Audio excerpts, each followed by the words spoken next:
Are there any unusual people around you? This is the story of my experience.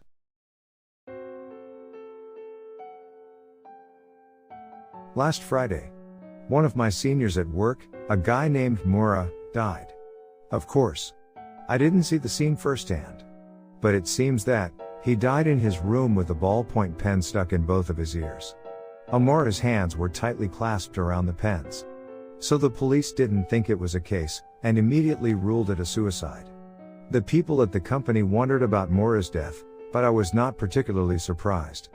There was a funeral soon after, and I refused to go home, saying that I had something to do that I couldn't miss. I know it must have seemed unnatural to the people around me, but I don't think I could stand the dampness of a funeral where everyone is silent. Mura and I were good friends. Not so much as senior and junior. If I write that, we both knew where each other's apartment was located. I think that would give you an idea of how close we were. That day about 3 weeks ago, Mura came to my room after work to hang out. We were drinking beer and talking about our colleagues, behind their backs. Eventually, we ran out of the beer we had stocked up. I thought it would be better if we could just enjoy our conversation without alcohol, but Mura seemed to think that was not enough. He insisted that we go out and buy some. Reluctantly, I took Mura out of the apartment and went to the local supermarket to buy something. As soon as we entered the store, Mura asked me with a grin, "Hey, what's that?"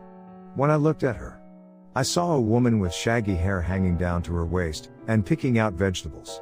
It was a common sight. Nothing out of the ordinary. The only thing unusual about woman was laughing, holding a piece of lettuce in her hand and saying, "Yee hee hee hee hee." Oh, that's the laughing woman. Let me explain. The laughing woman is a famous person in the neighborhood. At first glance, she looked like an ordinary young woman, with nothing to complain about. It's true that her waist-length hair is achingly shaggy, but I'm sure there are women like her everywhere. What's unusual about the laughing woman, however, is that she is always laughing, just as her name implies.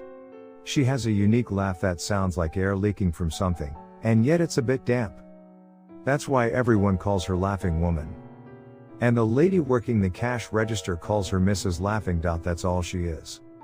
I may look like a crazy person, but as long as I don't mind the sound of laughter, I don't bother anyone, so people don't pay much attention to me.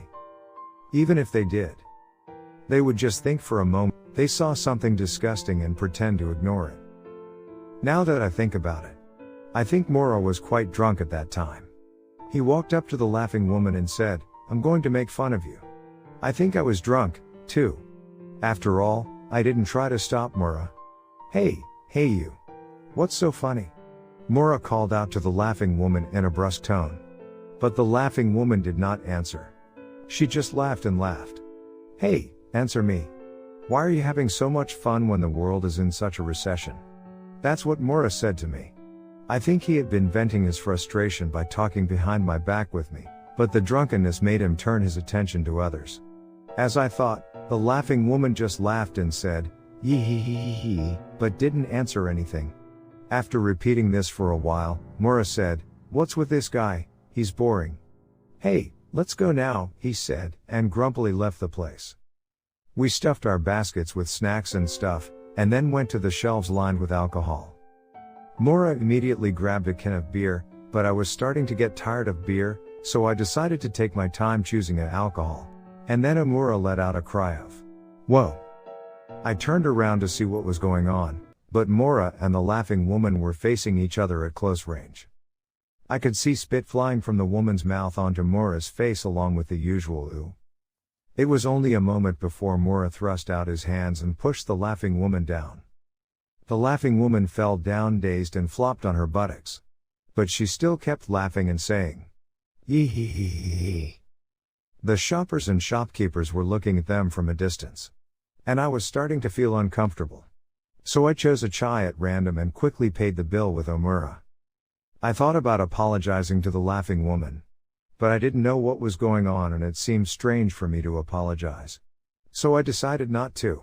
When I asked him what had happened, Mura said, "I was sitting in a daze, watching you choose a drink, when I heard a sickening laugh in my ear. I was so startled that I turned around and saw that woman's face right in front of me. He said that he was so creeped out that he pushed her away as soon as he could. Then, I almost added something like, "If you look closely, you can see her." But he stammered and didn't let me finish. The next day, Mora's behavior started to go wrong. First of all, he started to listen to music on his Walkman. There was nothing strange about it. But when I saw him on the way to work and called out to him, he just raised his hand lightly and refused to take off his earphones.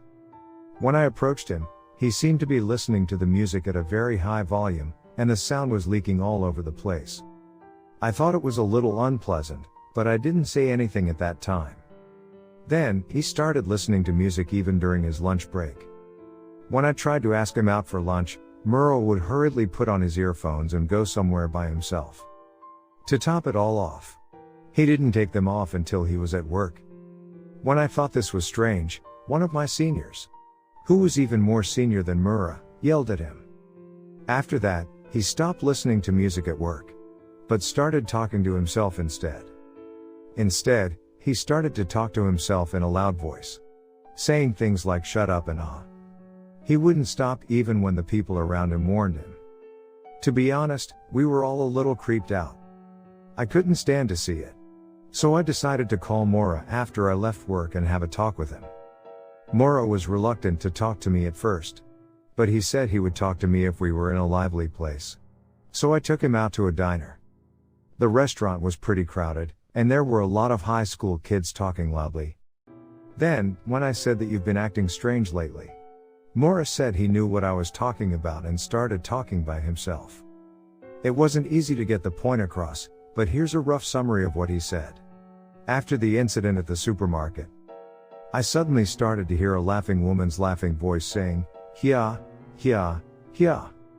At first, I thought it was just a faint sound and that I was just hearing things.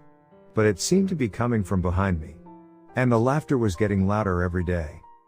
I don't hear the laughter when there is some kind of sound around me. But when there is no sound, I can hear yee. Nowadays, even if the area is a little noisy, I can hear the laughter even louder than that. The hardest part is in the middle of the night. When I turn off the light to go to sleep, the laughter echoes through the room so loudly that I can hardly fall asleep.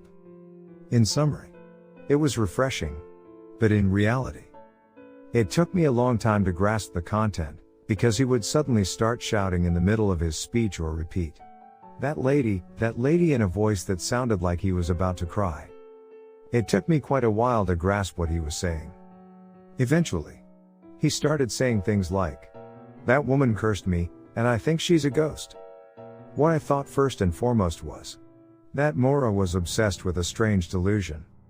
The laughing woman is not a ghost. She's just a strange woman. As proof of this, I've seen the laughing woman shopping at the supermarket many times since that day. She is a real person. I thought the reason for my delusion was that her laughter was so peculiar and creepy that it stuck in my ears. And also because I felt some kind of guilt. In general, I think the ghosts that appear in supermarkets are kind of dumb. Even though I told him so, Mora refused to listen to me. He just kept repeating "curse" and "ghost." I was getting more and more annoyed. So I said, "If you're going to say it like that, let's go to the supermarket together." I was also annoyed by the ridiculousness of what Mora was saying. And I thought that if I recognized that the person I was talking to was actually a real woman, I would stop having weird fantasies. Of course, Mora was very reluctant. But I dragged him along with me. And we left the restaurant and took the train to the supermarket. On the train, Mora was mumbling and freaking out. When we finally arrived in front of the supermarket, Mora said he didn't want to go in. He said he definitely did not want to go inside. I suggested that we take a peek inside the store from the bicycle parking lot in front of the store. Mora still insisted on leaving. But I held his shoulders tightly so that he couldn't escape. I think I felt a little like I was tormenting the weak. But when I looked around the store through the glass, there was no laughing woman. It was probably a mistake to think that she would be there, since it was usually around this time that I came across her. I thought, this is a bad idea. If I didn't see the laughing woman here, Mora might be even more convinced that she was a ghost. Still, I persisted, hoping that if I waited a little longer, she might show up for shopping as usual. Eventually, Mora covered his ears and started to shake uncontrollably. "I can hear you. I can hear you," he said, sniffling like a whimpering child. "I think I've been cursed." But I knew for sure that it wasn't the curse of the laughing woman that was making me hear it. But I knew for sure it wasn't because of the laughing woman's curse. Because not only Mora, but also I could hear her laughing. I turned my head to the side and saw a laughing woman standing right behind Mora, who had grabbed me by the shoulders. She was laughing and drooling. Yee hee hee. I put all my strength into my hands to hold her shoulders, so that she would never turn around. Mora is scared of laughing women. But facing him at such close range is definitely not a good idea. After a little while, the laughing woman walked away, laughing in the opposite direction of the supermarket. As she walked away, her face turned toward me. I had seen the laughing woman from a distance before, but this was the first time I had seen her head on at such close range. Her mouth was smiling, but her eyes, looking at me through her shaggy hair, were not smiling at all. But that wasn't what scared me. It was the laughing woman's mouth itself. Her mouth, with drool bubbling at the edges of her lips, had no teeth. After that, I think I did something very selfish. I forced an unknowing and still shaking Mora to take the bus home alone. At that time, I didn't care about Mora's delusions. I just felt horrible about what I had seen and wanted to go back to my room as soon as possible. After that day, Mora stopped coming to the office. At first, everyone said, "He's skipping work at the end of the year," but since he was absent without notice for so long, we thought it was strange. Eventually, we found out that Mora had died last Friday. Now I don't know if Mora was aware of it or not, but there is one thing I know for sure. She was out of this world.